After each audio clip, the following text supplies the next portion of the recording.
Oh, okay.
Testing, testing.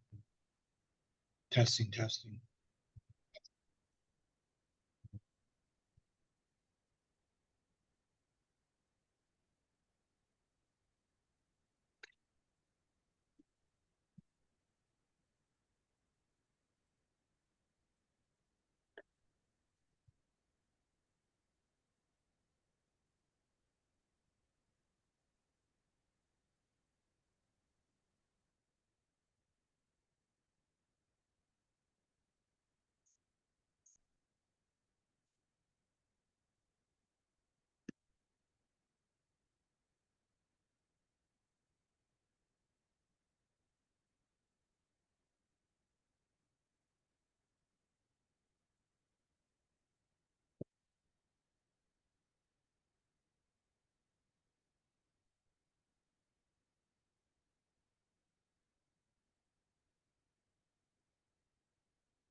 Let's see.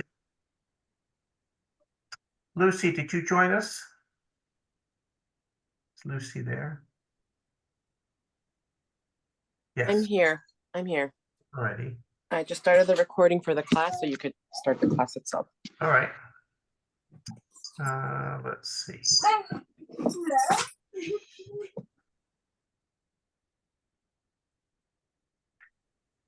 Hey, could you give Lucy? Can you turn on my screen share? Yeah, let me see.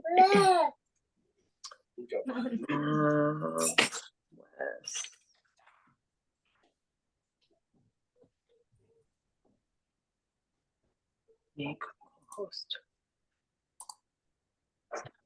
Let me know if that worked. I think so.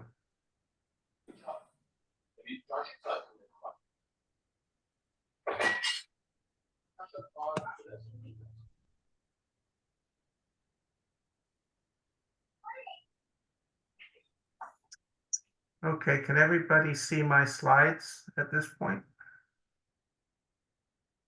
Yeah. Yes, it's showing up.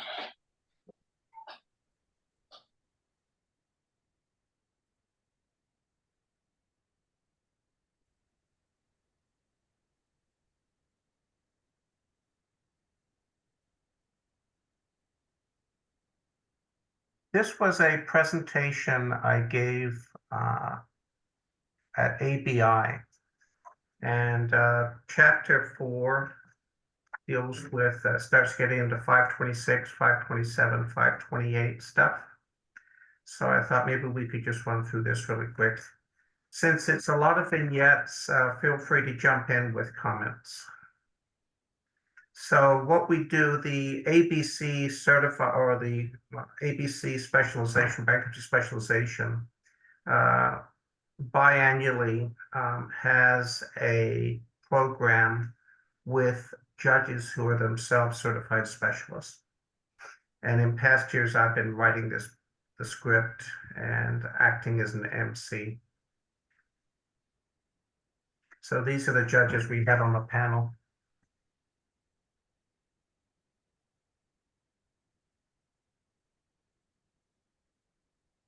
Some of these cases, the judges help pick these cases out.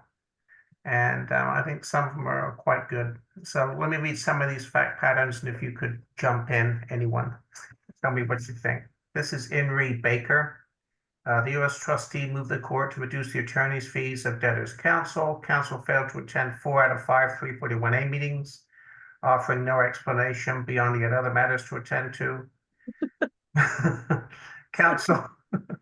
Counsel also failed to file accurate pleadings on behalf of the debtor, failed to disclose a number of salient facts, whether the debtor is married, whether the debtor is employed, incomplete schedules, mailing matrix. Further, counsel did not obtain the debtor's original signature on his petition and did not produce any writing confirming his authority to file the petition on behalf of the debtor. more or less what he did was the attorney filed a blank petition package. Counsel failed to disclose his attorney's fees, the debtor's credit counseling certificate. Lastly, this was a pattern of behavior with counsel, as it acted similarly in other cases.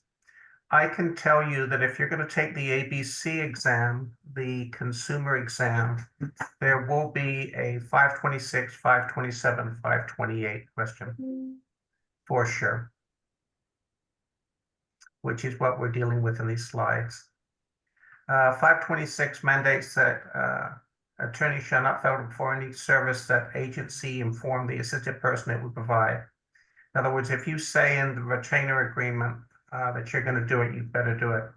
Case law mandates that bankruptcy attorneys must be prepared to assist the debtor through the normal, ordinary, and fundamental aspects of the process. Filing correct statements and schedules and attending 341A meetings are fundamental and core obligations of a bankruptcy attorney. By not doing these things, counsel's in violation of 526. I think many consumer attorneys get caught up with the business side of running a practice as opposed to the legal side, and get into these situations where they're just trying to push everything out and fight fires. Any comments on that, Christy? That sounds horrific to me. I think, you know what, I'm the kind of person that I do most everything in my practice because I have a problem delegating. So I guess I'm a control person and I need quality control to be in my hands. So I can't imagine this kind of stuff. On these slides, you'll note we're going, and I sent a copy of these slides to everybody so that you can keep them in your exam preparation file. But you can see I go through the statutes. And as you know, when you take the ABC exam or the California State Bar exam, you can have a code, an unannotated code. So when I'm grading these exams, which happens periodically, if you can give the correct code section in your answer, you're more than halfway there, regardless of what you say. So, I mean, this is absolutely key. Anyway, 707B4C mandates an attorney's signature on papers constitutes a certification that counsel has performed a reasonable investigation into the circumstances that gave rise to the filing, and that the filing is well-grounded in fact and law. So as an attorney, you're stuck trying to disavow yourself from pleadings or petition and schedules you file. 707B4D provides that the signature of the attorney shall constitute a certification that the attorney has no knowledge after an inquiry that the information in the schedules is incorrect. Moving down, you've got 329 in the code, which requires any attorney representing a debtor to file a statement of the compensation paid or agreed to be paid. FRBP 2016B requires an attorney to file the 329 statement with the U.S. trustee and the court within 14 days after the order for relief. So all of these statutes together provide kind of a framework for consumer debtor work. Comments? Any comments? I've seen some consumer attorneys who also practice in bankruptcy sort of like bifurcate their representation. They say, oh, 6 months before bankruptcy, I wasn't their bankruptcy attorney, so I'm not going to put that in my disclosure. And I'm not sure that's quite right. Well, the rule is disclosed. The end result in Baker is the court determined that full disgorgement of the fee was an appropriate sanction. Does the disgorgement go to the debtor or does it go to the estate then? It's up to the court. The trustee doesn't want it. Well, if it's like 15,000, I might want it. If it's a Chapter 7, it's not 15,000. It's a 6 month prior thing. Oh, okay. So go through that again, the 6 month prior thing. So the debtor's counsel received like a $15,000 retainer like 6 months pre-petition, and then did all of these bankruptcy planning measures. And then, I mean, we ended up blowing all of those up and recovering everything because the exemption claims were baloney. But now I kind of have a question of like, well, we have the bank records of these fees being paid, and it's different from what's on the compensation. So usually the consumer attorney only gets like $2,000, so we don't care. But if it's like $15,000, we actually kind of care. Well, Go on SOFA. go ahead. It's got to go on SOFA in some capacity. You're right. You have to disclose it. Whether it goes on the local comp form or SOFA, it's got to be disclosed. Right. Yeah, because it actually went towards the preparation of the petition. So you're gonna seek disgorgement? Trustee's choice. Yeah, I think I would hesitate to do that. Yes. I mean, that's part of it, right? Yeah. Who wants to ding a consumer attorney for that much money? So here was a question. What is the minimum level of competence expected by the court for $1,000 retainer? Anybody got thoughts on that? I would think it would be to prepare their petitions and schedules, file them. I suppose they could add a filing fee, but go to the 341 or have an appearance attorney and see it through to discharge, including dealing with any potential reaffirmations or something like that. I agree with you. Whether you get a $1,000 retainer or a $4,500 retainer, the level of competence is going to have to be the same. I have a question on that. Go ahead. Sometimes 341A hearings are continued through no fault of the attorney. And does that minimum fee include like I've seen it in retainer agreements where the retainer agreement only includes one appearance at the 341A, especially if the continuance is because of something the debtor didn't tell the attorney or something like that. Well, it would seem to me that the U.S. Trustee's Office and the trustee might say, you created this mess, so you're not going to be able to walk away from it. Whether the debtor misled you or not. Yeah, that was my impression when I saw these. The attorney that had this was not a normal bankruptcy attorney. He did it occasionally, and he would charge his clients if there was a continuation of the 341A hearing. He would say, "I'll appear, but you have to give me more money," and I didn't think that was right. I thought, yeah, that I'm stuck with it, even though I have to go to more than one 341A hearing. Well, I guess one thing you have to figure out is which way is this case going. If this case is going into the toilet, then I don't think I'd be worrying about my fees so much as figuring out a way to get out of the toilet. Yeah. Well, You know what I mean? In other words, if there are problems, solve them. Yeah. But I think if you look at the slides today, these cases we're going to look at, the attorneys use the ostrich defense, and it's just not effective. You know, sticking your head in the sand and hoping everybody goes away, because that doesn't happen. Okay, Henry Bush, attorney left the ball and bat on the coffee table, and the debtors chose to play indoors. But once he learned of the damage it caused, the attorney had a duty not to hide the broken lamp.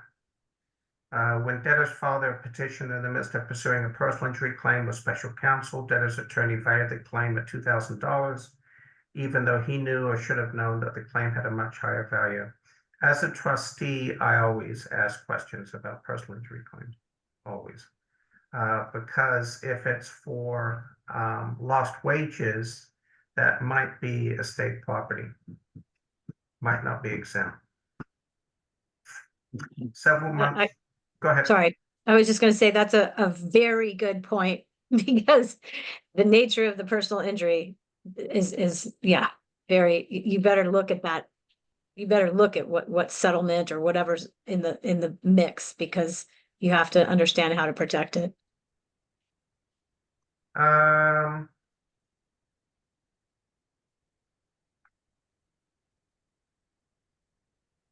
As a practice note, one thing trustees are going to try to figure out is what's going on with the attorney. Is the attorney dirty? And is the attorney trying to hide something? And that can sometimes be leveraged in negotiations. And I've been able to do that Wow. without actually getting the dead cat on the table, if you know what I mean. In other words, because they've got something to hide, you can push and try to get a deal quicker. I've got a case like that right now. Wow. Several months later, in May 2022, debtor's attorney called the debtor to inform them that the court had confirmed their plan. During this conversion, debtors notified counsel of a further settlement yielding an additional $55,000, which debtors had already spent on a new truck and home renovation.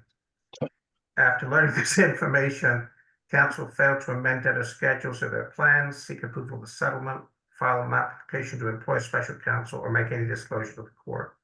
While the counsel admitted that he intentionally withheld the status of the settlements to avoid adversely affecting the debtor's ability to obtain a modification of their residential mortgage loan. After withholding this information for approximately 6 months, counsel filed the necessary disclosures. By this time, however, the debtors had already totaled the new vehicle purchased with the settlement proceeds without having insurance. Oops. Wow. Special counsel, though unaware of debtor's bankruptcy, offered to voluntarily discharge $7,000 in fees and took responsibility for delay in filing its employment application. Unlike special counsel, debtor's attorney failed to fully grasp the gravity of his missteps and the importance of adhering to proper procedures. Debtor's attorney, the court held, had the greater culpability. Though not responsible for his client's wrongdoing, he did have a duty to timely disclose their misconduct. Since he failed to do so, court found the attorney violated Rule 9011B3 and imposed $5,600 in sanctions. I would like to say that this is an extremely common situation. Alita, do you agree? Yes, unfortunately. Wow. You know, And yeah, Go ahead. I have another comment to make and go ahead. we're free to comment. Go ahead. What's your other comment? So I'm a subchapter 5 trustee here in the Southern District of Florida. We have a fair amount of cases. I'm on my more than 50th appointment now. Congratulations. Yes, we have a lot of small businesses, and it's actually quite gratifying to be a sub 5 trustee and try to make a plan work as opposed to, try to take somebody down. But apropos to what we're talking about today, competence is a challenge for subchapter 5s and subchapter 5 trustees. It's a fairly new process, for lack of a better term. It became effective in February of 2020. So it's not quite a chapter 11.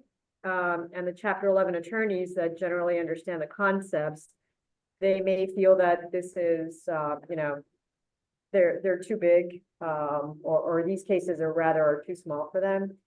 The consumer attorneys oftentimes are pretty cavalier about the whole exercise, and they think that they can pawn things off on paralegals who know absolutely nothing.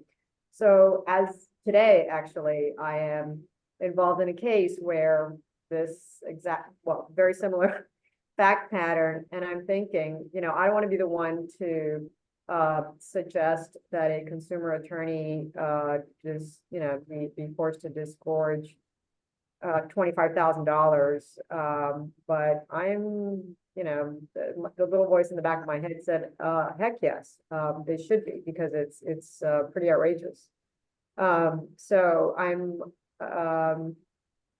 conflicted about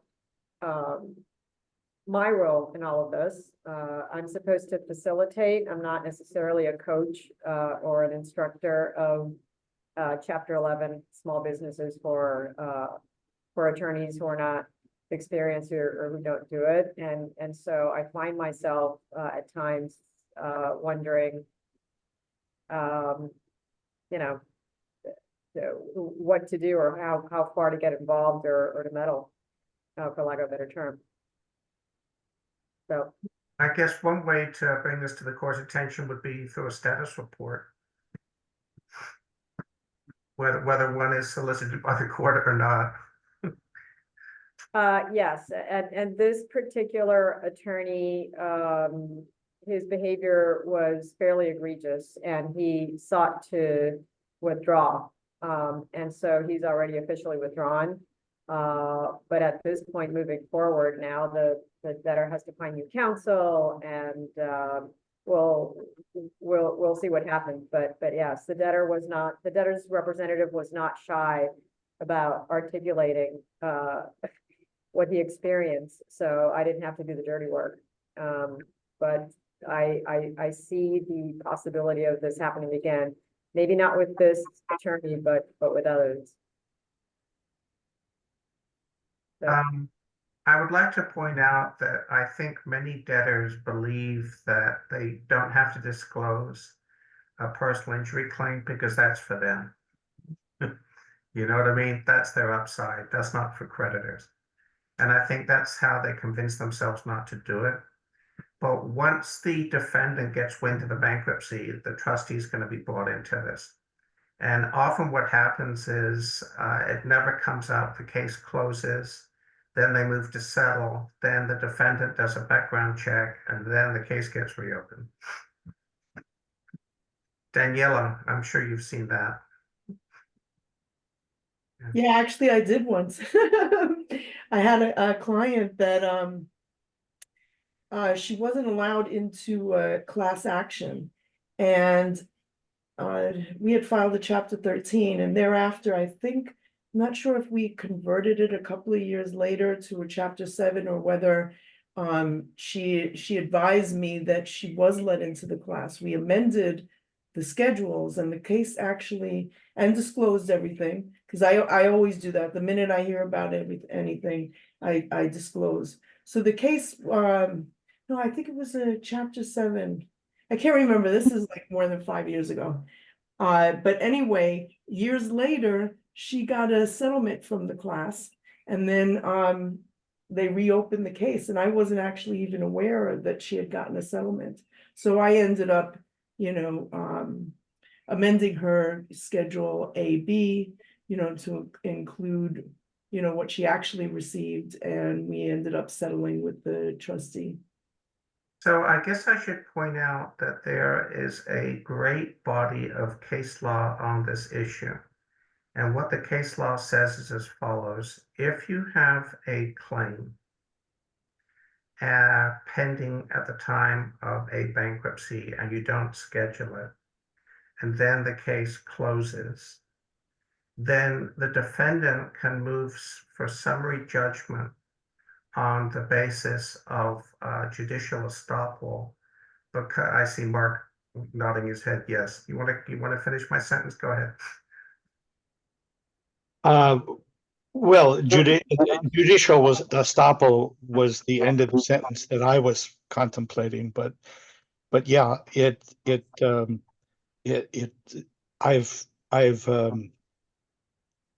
I've used judicial estoppel in that exact scenario.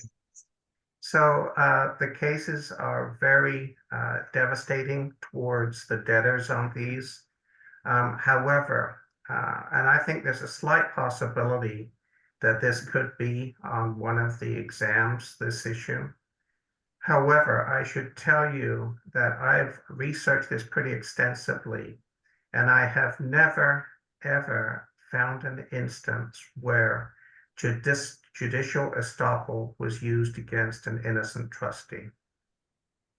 In other words, if the case is reopened and this is brought to the trustee's attention, the trustee says, I'm going to administer this asset.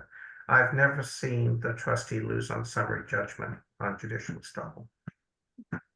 One thing in the case that I had, we actually originally disclosed claim and disclose that she wasn't allowed into the class.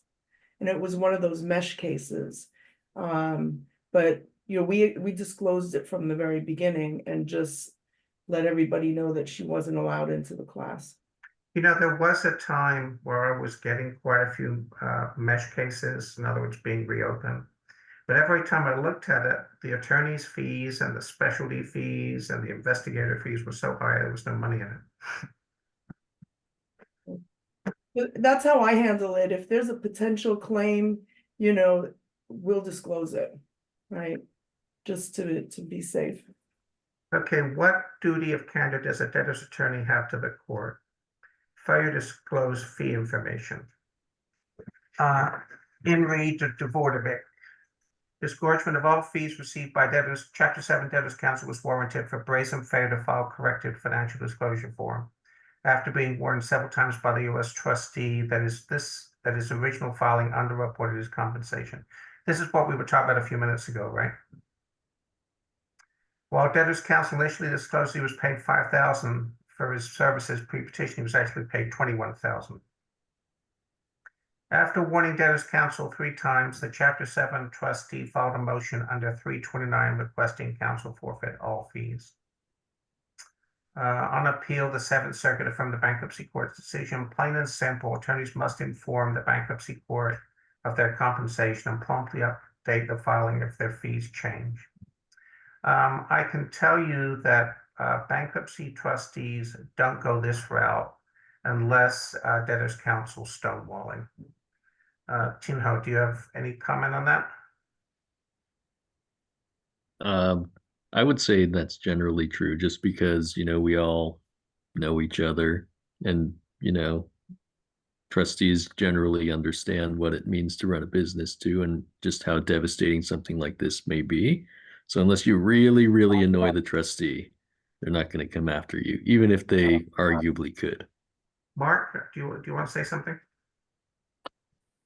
No, I was just thinking of an experience I had with a trustee, but I'd rather not name that particular trustee.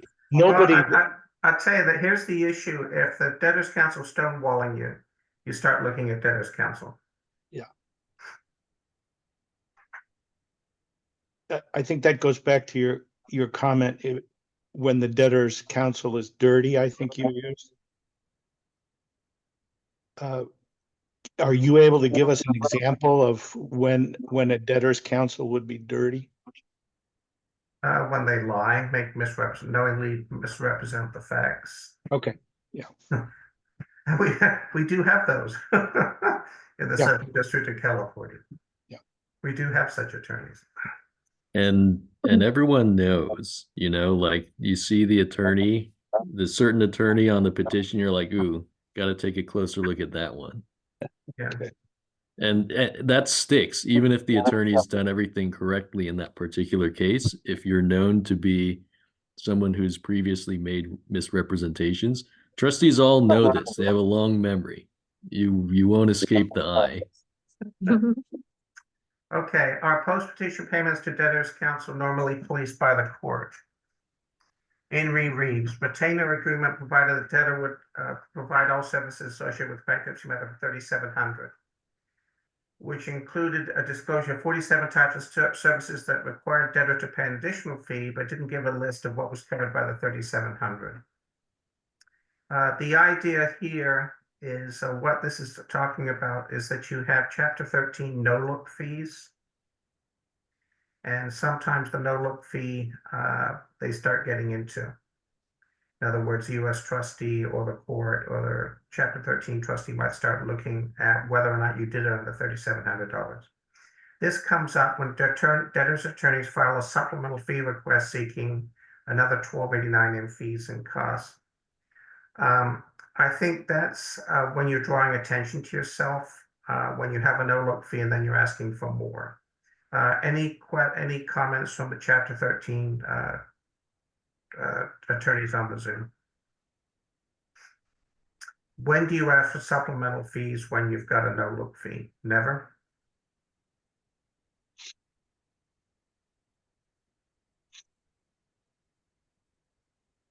Christine?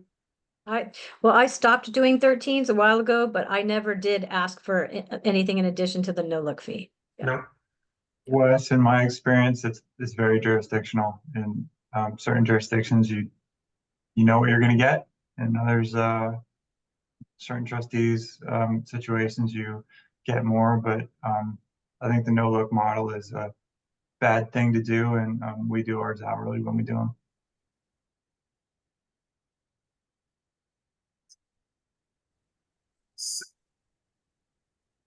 Failure to disclose connections. This is more a Chapter 11 situation. Creditors, in fundamental long-term care Inc. Creditors, various probate estates obtained judgments against debtor due to debtor's misconduct. The court approved the trustee's application to employ special counsel to assist in pursuing causative action for the benefit of the estate. Approximately 5 years later, creditors discovered that special counsel had a long-standing representation of a real estate investment trust. The trust leased property to the debtor. See, all of this has to be disclosed, especially in a Chapter 11, because there's all relationships going into it. That's how these attorneys got these positions in terms of representing the debtor, representing the creditors committee, representing the landlords committee. It was on this property that debtor operated a nursing home where events transpired causing debtor to become liable to creditors. Because special counsel never disclosed its representation of the trust, which owned the property, debtor leased to operate a nursing home. Creditors moved to disqualify special counsel off of the disgorgement of fees. These kind of situations can get embarrassing. I can tell you that I believe on both the ABC and state exams, you are going to have a Chapter 11 disclosure of connections question. Where they're going to give you a fact pattern, and then you have to figure out if you're disqualified, whether you're disinterested, etc. Any comments?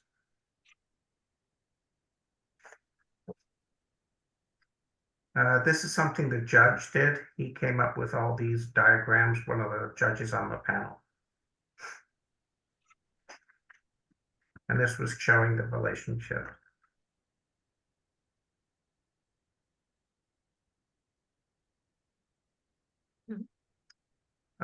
Let's see. Let's move on. Do you look for hidden disclosures in employment application declarations not present in the application itself?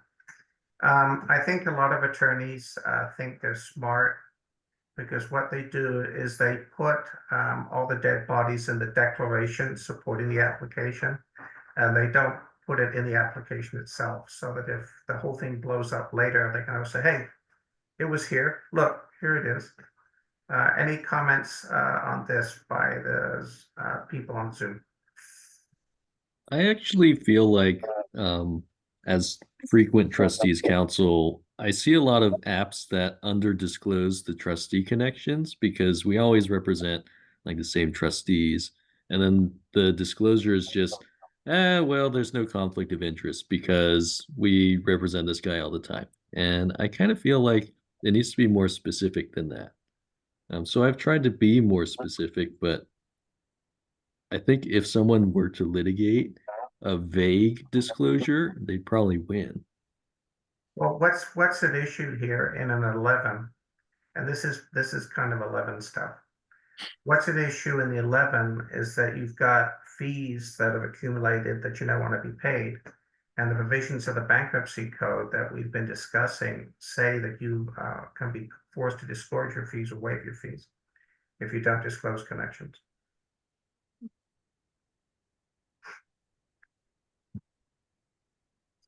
Okay, what is a bifurcated retainer agreement? Has anybody on the Zoom call ever done a bifurcated retainer agreement? Can anybody tell me what a bifurcated retainer agreement is? In the Chapter 4 that we're going to get to in a few minutes, they have a whole page discussing it. I can try. I believe it is when you create a retainer agreement for some of the services, and then after you're filed or the debtor is filed, then you have a new agreement with some more services. Correct. And a majority of the courts and majority, I think, of the U.S. trustee districts are okay with this. Because they realize that people come to you and they don't have the full retainer, but they need relief. So the idea is you do 2 agreements and then hope they'll be able to raise the money later. But this is called a bifurcated retainer agreement. And I'm just going to go through some cases that discuss this. After Chapter 7 debtor received discharge and her case was closed, court sua sponte reopened case determined whether bifurcated fee agreement utilized by debtor's counsel should be permitted. U.S. trustee raised the issue whether counsel should be sanctioned for admitted failure to properly disclose bifurcated fee agreement. So what you have to do in your 2016 B disclosure and otherwise, you have to point out that there's going to be another contract post-petition and another fee. Bifurcated fee approach entails use of pre-filing agreement to provide solely for minimum amount of legal services needed to have a skeleton petition file. Now, this is where the court can get into this, because the thing is, if you have a skeleton petition that doesn't fully disclose everything, and then you're unable to be retained post-petition, you, debtors counsel, have just created a mess. And guess who's going to have to clean it up? The court. So this is why many or some courts don't approve this comment.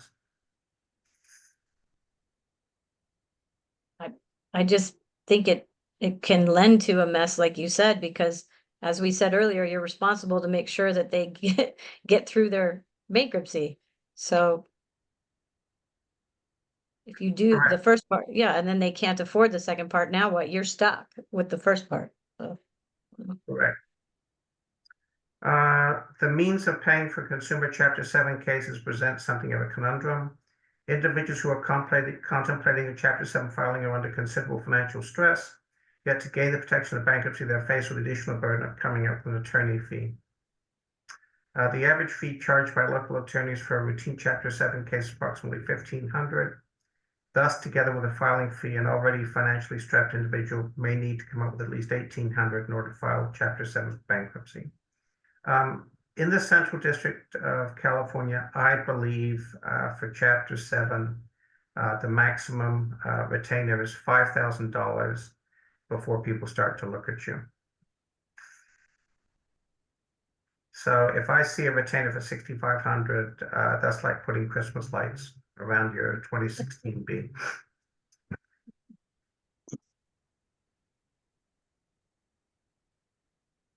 Let's see. A number of different alternatives exist to address the no money to pay the attorney problem.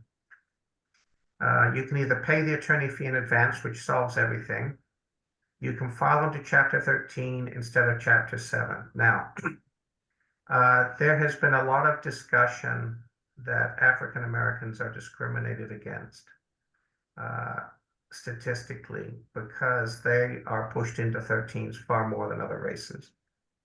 There have been articles written about this, and it is not only unethical and it's not in the client's interests, but you're also not going to be able to do this too many times, where you file Chapter 13 so you can be paid through the 13 instead of a 7.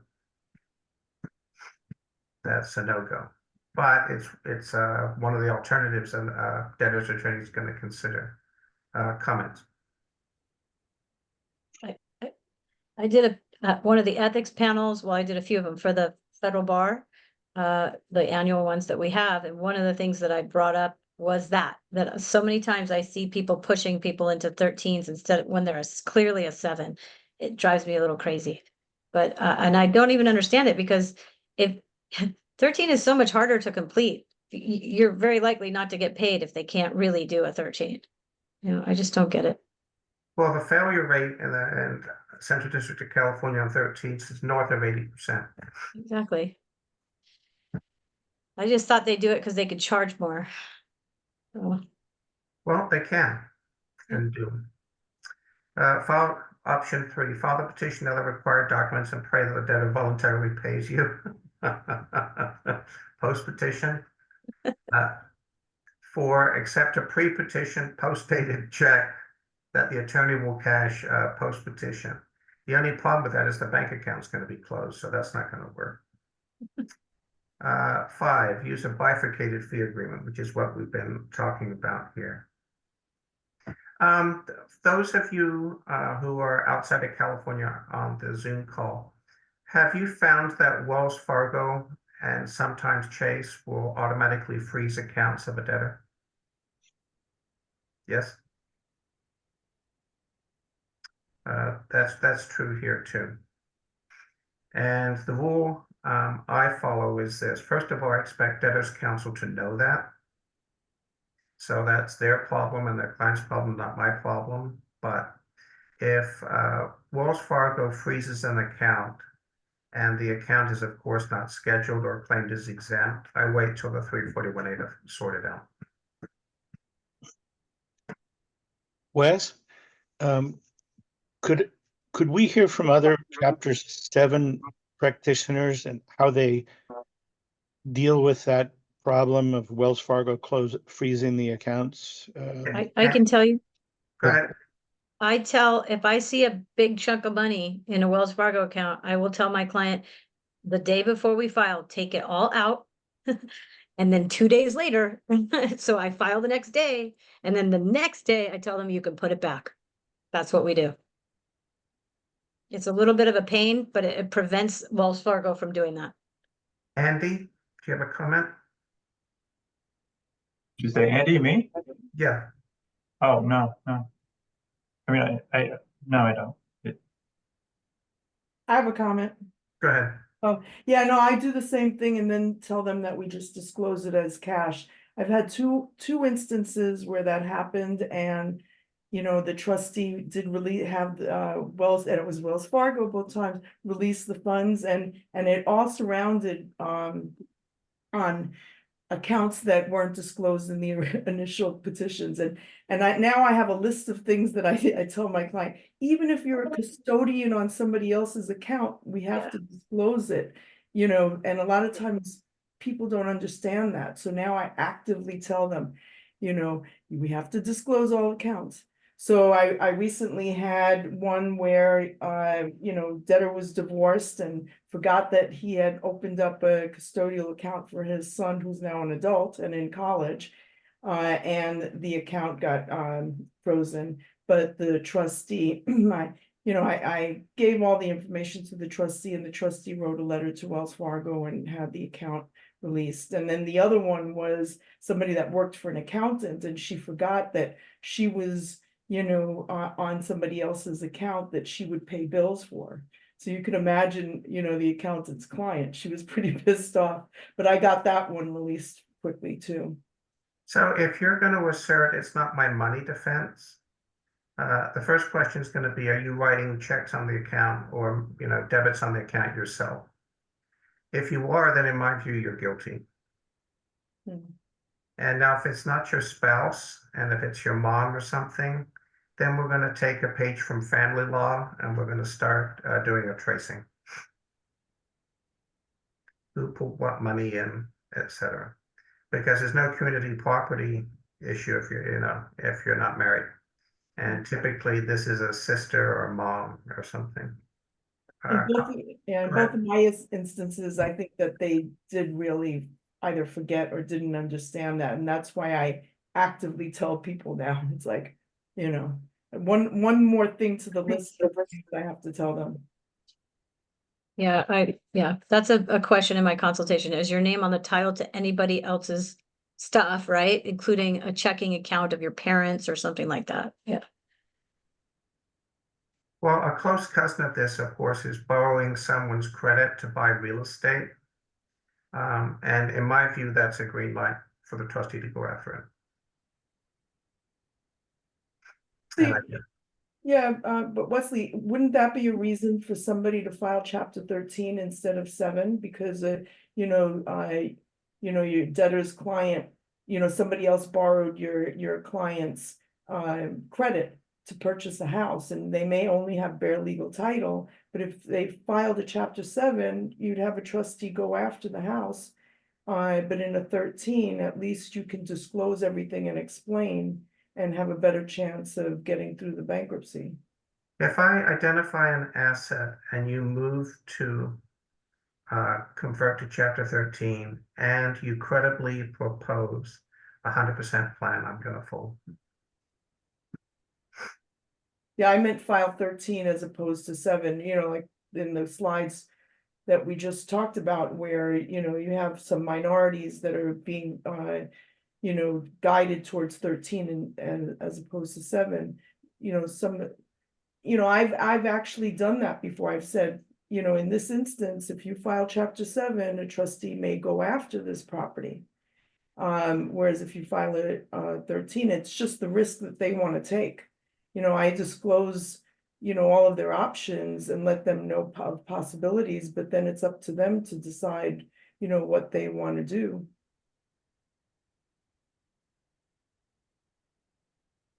Any other thoughts? I don't really agree with the bare legal title theory when someone borrows credit. I think borrowing credit is a form of consideration. The problem is we don't know how to value that because it's not necessarily the same amount as the 50% title to the property. Well, what I'm talking about is that they were on title and then the house was purchased with their credit and then they come off title, which is a fraudulent transfer. And I see that fact pattern at least every other meeting or creditor. It's that common.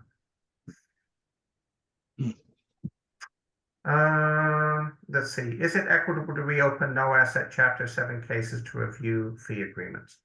I think the answer to that is no. Any thoughts on that?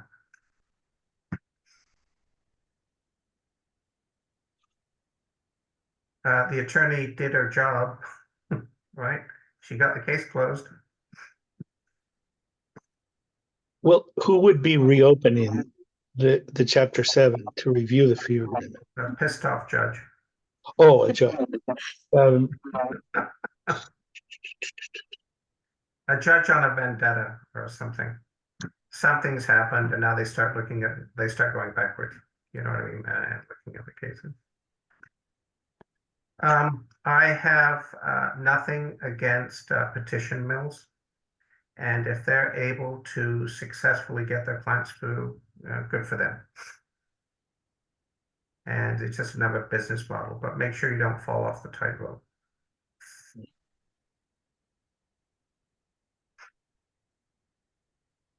Okay, this was a case, Swazo, bifurcated fee agreements are not allowed under the code. Going to the bottom of the slide, under the bifurcated fee agreement model, a debtor is asked to sign a pre-petition contract wherein an attorney agrees to provide only very limited legal services through the petition date. The attorney usually charges nothing and a small fee to perform the unbundled legal services, which consists of filing a bare bones or skeletal case, missing most of the documents required for a bankruptcy case to proceed to discharge. And what they're saying here is that this violates the requirements that the attorney has under 526C. In other words, you cannot set up a case to fail. And that's what you're doing here, because if they don't retain you post-petition, the case is going to get dismissed, and you can't do this. So this is the argument against bifurcated fee agreements. Comments? I'll just comment that it sounds like a variation of the first Hippocratic oath, which is do no harm for doctors. An attorney shouldn't put a client in a worse position than he is. I agree. Me too. Christy, did you have something to say? No, I was just saying me too. I agree also. Okay, how many people have seen financing agreements for Chapter 7 retainers? Have you seen that? No. The court, let's see, UST filed a motion for sanctions against attorney. One thing that you get from these slides and looking at all over the US. Whatever's going on in your district as a bankruptcy practitioner isn't going on in all the other districts necessarily. Everything is so different everywhere. You know, what's going on in Florida or Ohio isn't necessarily what's going on in California and vice versa. Anyway, U.S. trustee filed a motion for sanctions against attorney who represented debtor in the present Chapter 7 case, as well as debtors in 50 other cases, alleging debtor attorney engaged in sanctionable fee-related misconduct and seeking both monetary and non-monetary remedies. The court first addressed defective FRBP 2016 disclosure, which stated that counsel reached bifurcated fee arrangements with the debtor and had a line of credit with an unidentified lender against his firm's receivables for this and other cases. The court concluded the disclosure was plainly misleading and inconsistent of what work would be done pre-petition and for what amount work would be done post-petition.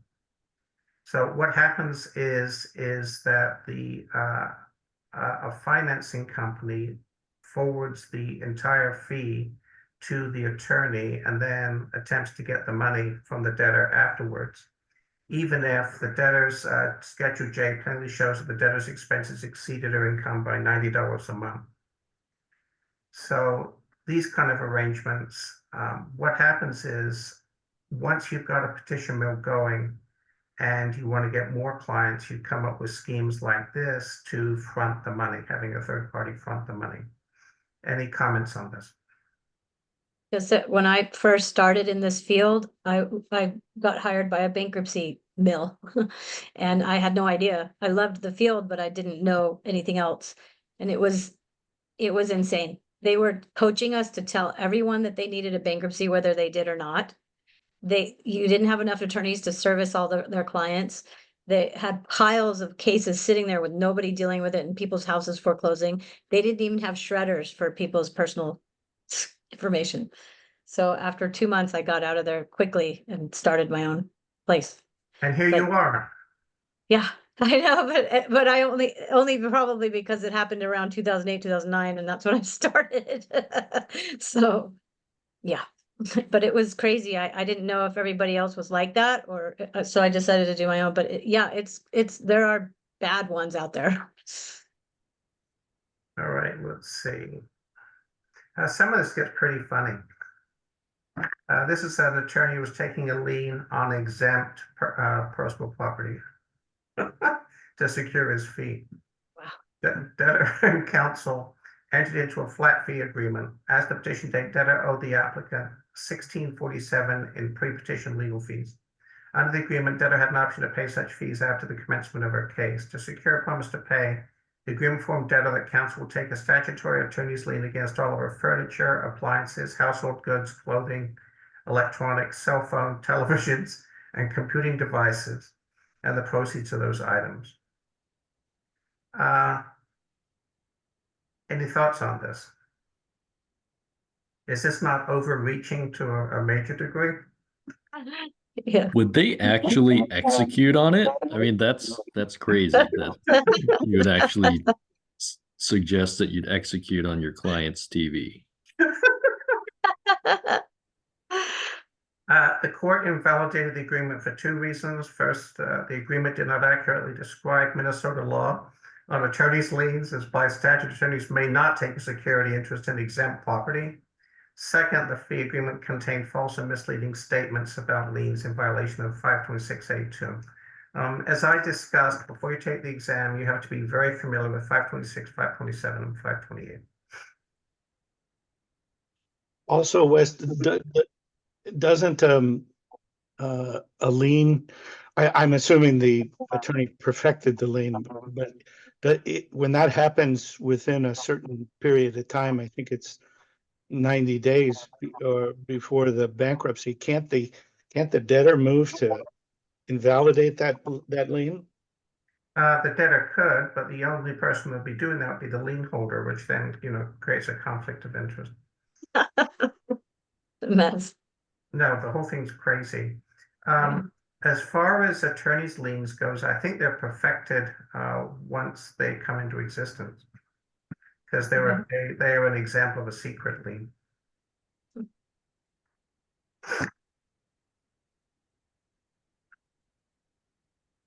Let's see, section 528(1)(b) requires bankruptcy attorneys to draft written fee agreements with clear and conspicuous payment terms. 526(a)(2) prohibits bankruptcy attorneys from making untrue or misleading statements. So I'm sure that the debtor got to keep his or her TV. Mhm.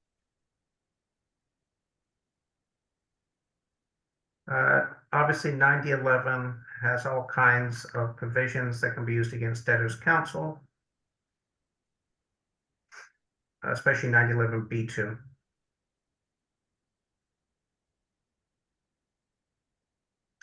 Uh, 9011(c) goes into how sanctions are initiated. It can be by motion or the court's own initiative. And this was a case, Golden One Credit Union, Judge Klein from Eastern District, about how a credit union got into trouble. I can say that I'd be interested as far as what the Florida experience is, but I can tell you in California, credit unions are much more aggressive than banks. Thoughts? Agree, disagree?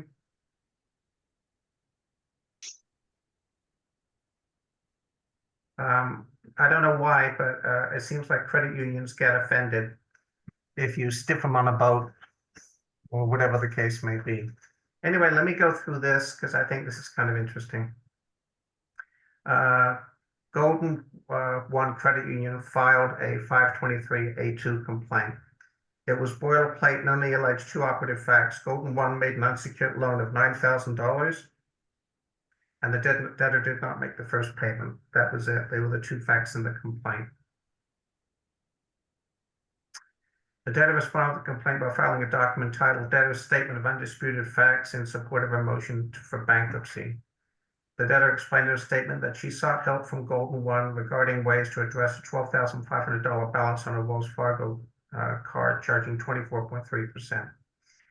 At least in the Central District, if a debtor writes a letter to a judge, it goes on the docket and you can bet that the judge has read it. Any agreement, disagreement on that? So this is very effective in terms of getting the judge's attention. The court deemed the defendant's statement of undisputed facts to be an answer and ruled no discovery was necessary, as no discovery was being requested by Golden One. A trial date was set, but 7 days later, on July 5th, Golden One requested dismissal of the adversary proceeding. That didn't work. They're already on the hook. The court then ordered Golden One to show cause for potential violations of 523D and Bankruptcy Rule 9011. So what if let's get our codes out. What does 523D say?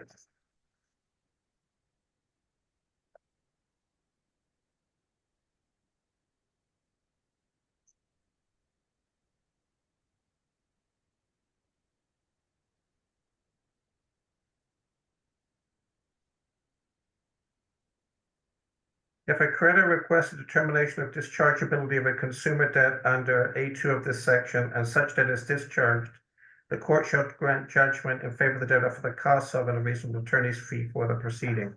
So I think this would be like a multiple choice question that would go into that, but you have to recall that it is hazardous to attempt to find a consumer debt non-dischargeable and lose.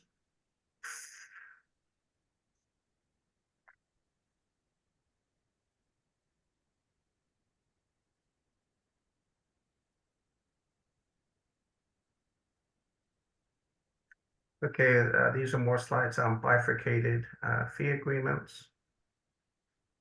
Let's have a look at this though. This is a case in re Profit. The matters before the court were to consider the reasonable attorney's fees, the party of using a fresh start funding to collect retainers from debtors post-petition, the adequacy of counsel's disclosures to the debtors, and whether the record shows the debtors were provided informed consent. FSF provided counsel with financing to cover expenses associated with the bifurcation of fees. FSF also assisted counsel with the collection of accounts receivable. Counsel gave his clients the option of choosing to pay all fees or splitting the arrangement into pre and post petition services. If a client chose the first option, then the client would enter into one agreement with counsel covering both pre and post petition services for a fixed fee of $23.50. Alternatively, counsel offered a bifurcated fee option where the client could either pay $500 to cover the filing fee and other out-of-pocket costs or $0 down. In this event, the client was responsible for making monthly payments directly to FSF beginning shortly after the bankruptcy petition was filed. So what they do is you file the skeleton and then the debtor's stuck because either you abandon the debtor or the debtor has to sign up for this post-petition filing arrangement. I haven't seen this, but I guess this is common in other states. This is South Carolina. Has anybody seen this in California? No?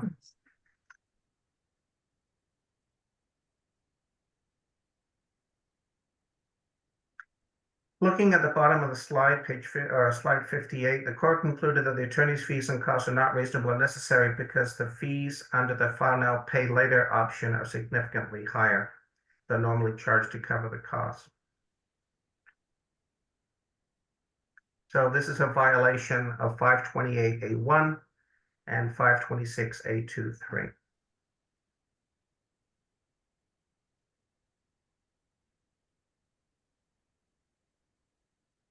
I had an attorney call me the other day about this issue here at Bagsby. An attorney called me up and said, I've got a client. She is the administrator of a probate estate. The asset of the estate is that it's a house in foreclosure. The foreclosure's going to be filed next Monday. Can a probate administrator file a bankruptcy petition on behalf of a decedent debtor? What do you think the answer I'd say no. is? This is sanctionable. Dead people can't file bankruptcy. And I said, do not do it. Don't do it. The judges on the panel all related that they've seen cases like this over the years. Crazy. I had a chapter 13 couple. They were in the plan for a while, and then it was crazy. The wife's son murdered the husband in front of the wife. I mean, it was so nutty. So in other words, the husband was dead. And I Okay. filed a hardship petition and got it done, got it through. There you go. But it was insane. Yeah. Okay, let's go to, let's turn this off. And let's go to chapter 3 and run through this a bit. Okay.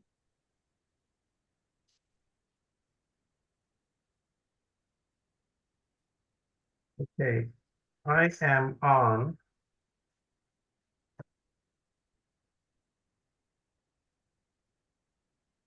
page 72, 73. And the first thing they're talking about is non-bankruptcy law. What is non-bankruptcy law? And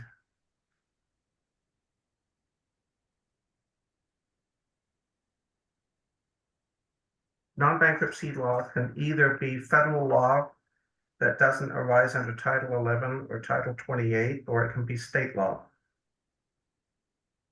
And whereas bankruptcy law under the Supremacy Clause takes precedence over state law, it doesn't necessarily take precedence over non-bankruptcy law, especially when we're going to be talking about 365 in the future.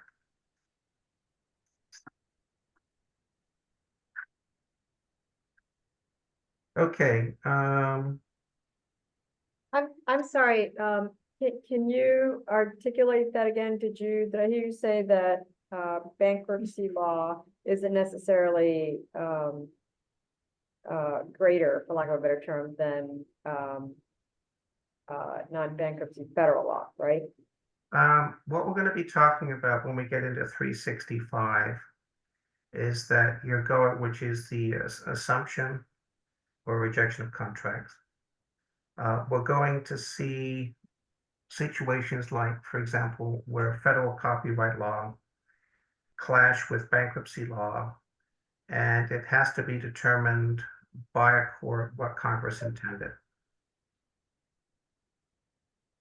And I don't know if the group can think of others, but from my experience, 365 is where the rubber meets the road in terms of this clash between federal statutes. There's Um, also ahead. there's also some sort of obscure stuff that relates to 544, what is applicable law for an unsecured creditor. And because this is used by some trustees to use the IRS's powers to, for example, look back 10 years and avoid a fraudulent transfer, because they argue that the IRS collection statutes are applicable law. So that's federal law, which normally only applies to the IRS. Trustees argue that they can step into the shoes of the IRS. Pinhole, that's a great example as well.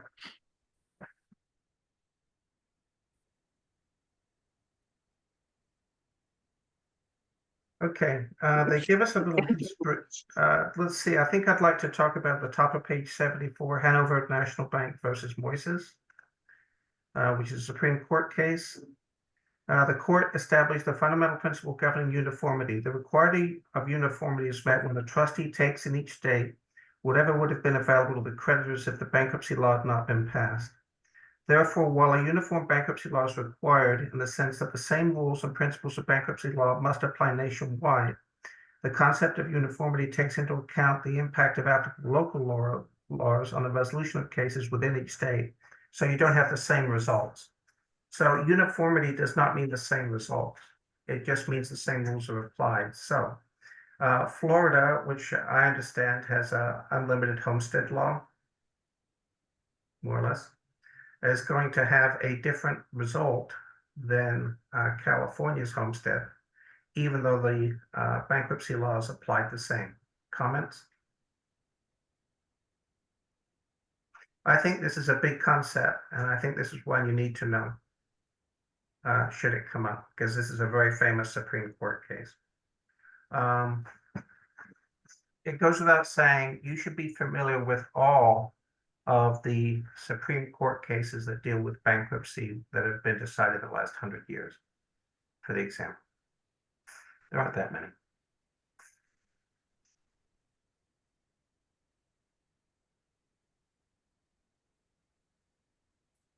Okay, the code itself, I'm on page 76. The code consists of 9 chapters, 1, 3, 5, 7, 9, and 11, 12, 13, and 15. The first 3, 1, 3, and 5 contain general provisions that are meant to apply to all bankruptcy cases unless they're irrelevant on the facts. So 1, 3, and 5 in general apply to cases either in 7, 11, and 13, whereas the provisions of Chapter 7, Chapter 11, and Chapter 13 in general only apply in those chapters. There are other places where bankruptcy statutes are found other than Title 11. I'm on page 77. Title 28 of the U.S. Code has a number of important provisions relating to the bankruptcy system. Chapter 6, which deals with the appointment, duties, and functions of bankruptcy judges and jurisdiction. Chapter 39, which is 581 to 589A, provides the U.S. trustee system. 1334, which is a statute we'll talk about shortly, governs bankruptcy jurisdiction, and 1408 to 1412 deals with venue. Moving down to the bottom of page 77, as you know, most of the dollar amounts, except for trustee compensation, most of the dollar amounts are amended every 3 years. They are amended on April 1st, and they were last amended on April 1st, 2022. and they're going to be amended again on April 1st, 2025.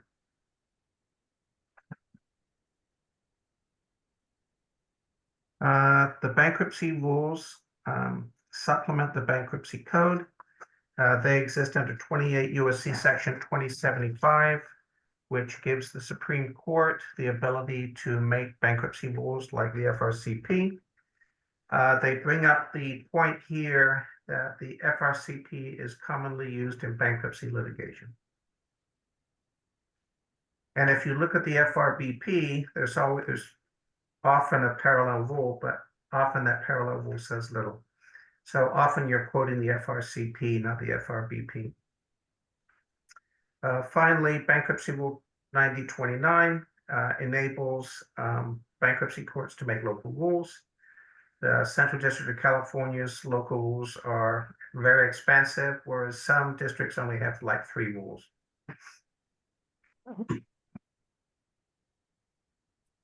Okay.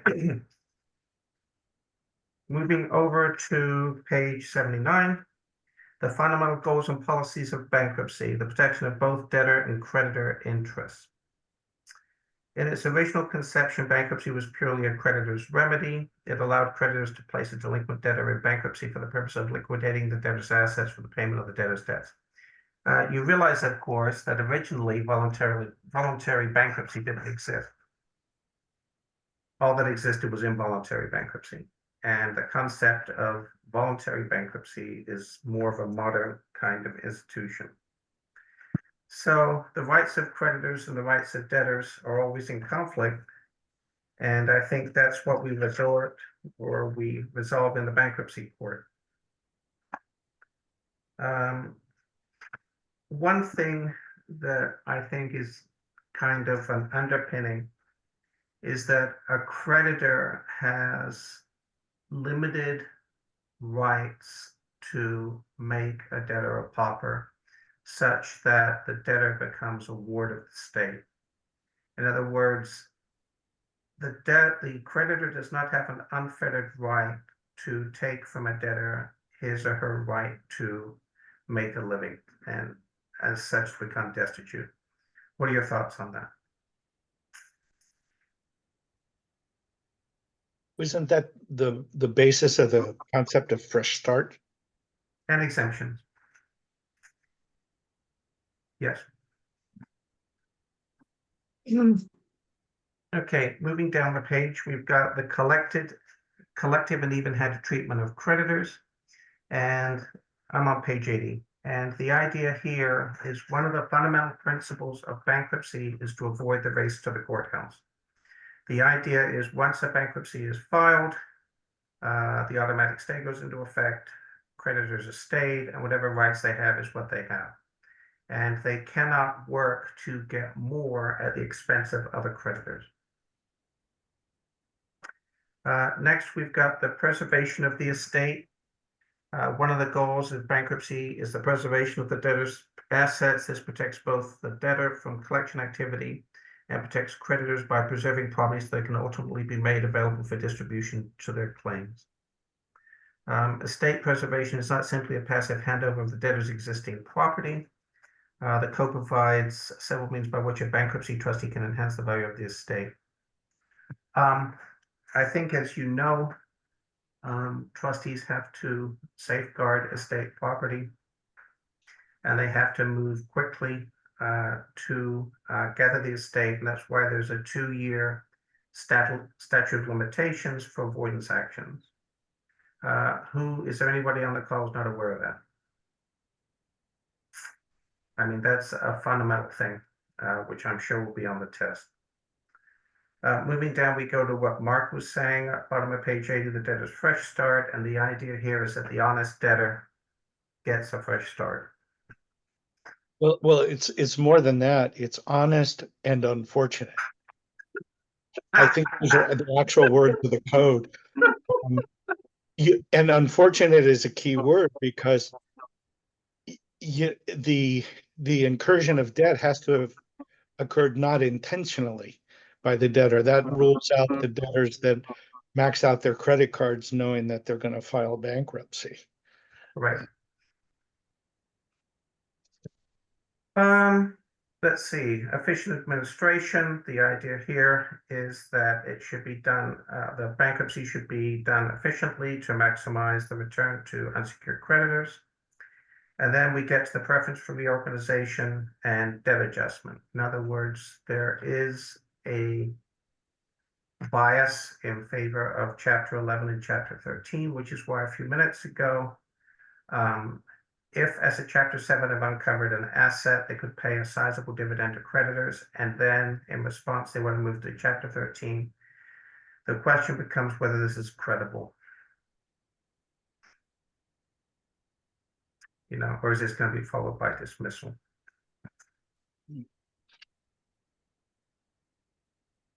Go ahead. I'd just like to say that a lot of the bankruptcy system actually working is predicated on parties working together and not fighting about every little thing. Because even if you have a surplus case, sometimes if you have a very belligerent debtor, they just suck up all of the money in attorney's fees, and it ends up just completely getting self-destroyed. I think that's more common in Chapter 11 than it is in Chapter 7. Thoughts on that? Yes. I agree, and I'm not belligerent debtor so much as belligerent vengeful creditors. Yeah, I guess because you've got something that's ongoing that they think they're entitled to be paid in full. With that, we will get to Chapter 4 next time, but we got through Chapter 3. Lucy, are you on the line? Yes, I'm here. Can you help me get a date for next month? Okay. April.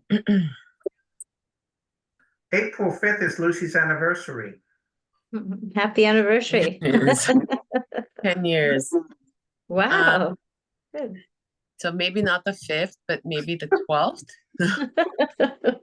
How's the 12th look for everybody? I'm gonna be actually in California at a wedding. Oh, that'd be fun. Well, let's see. I am open the 12th, 19th, and 26th.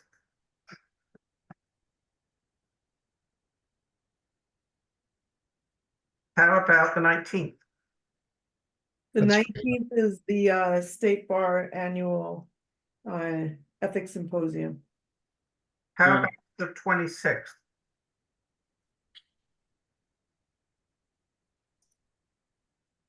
That works for me. Me Is too. that- Sure. Yes, that's okay for everyone? What time? Noon Pacific Okay, PST. okay. Okay. Happy St. Patrick's Day. Thank you. Have a good week. Everyone too. Thank you for the class. Bye-bye. Thank you. Bye-bye. Thank you.